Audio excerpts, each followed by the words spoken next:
And welcome back to Houston Newsmakers with my guest this week, Brian Sky Eagle, the president of the local chapter 341 of the Houston Professional Firefighters Association, and Todd Clark, the chairman of the Houston Firefighters Relief and Retirement Fund. We were talking about the pension just now, and you have an interest in the overtime discussion as well, do you not? I do. You know, the overtime that the city is complaining about is not a pension problem. It's a city problem. Like Brian mentioned earlier, if the city would hire enough people, they could take the overtime and reduce it quite a bit.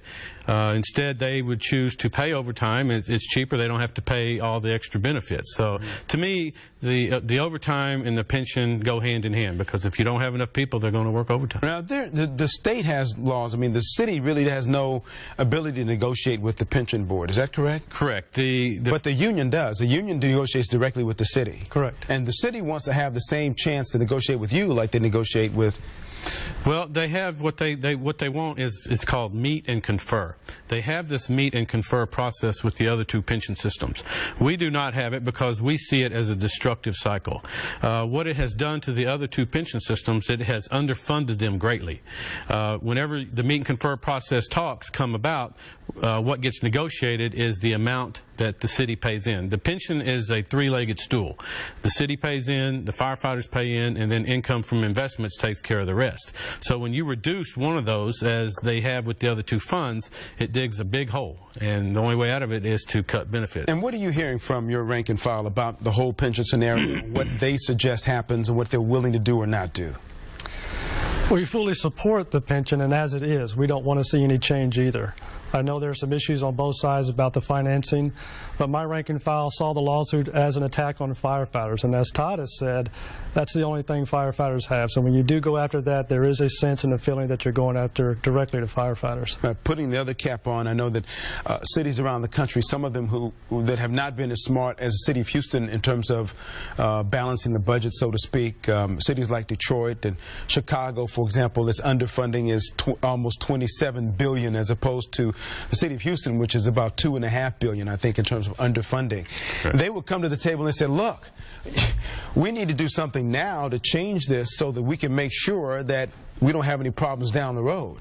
And so they want somebody to give something. And at this point, it sounds like, are you in negotiation with the city now? Are you, anybody talking to the city about any of this at this point?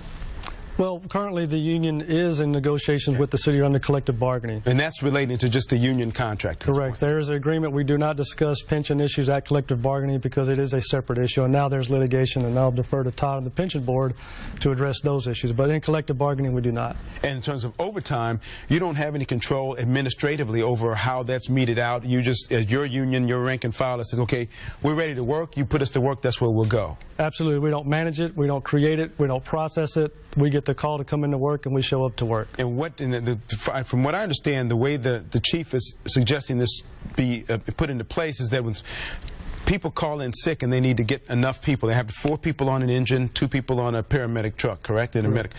In order to make that happen, he may pull some people and put them in different fire stations so those areas can be covered? I mean, I'm sure there's a technical term for that, but... Sure. One of the popular terms being thrown around is brownout. That can have several meanings, but the most basic, you shut down a station so that area doesn't get served.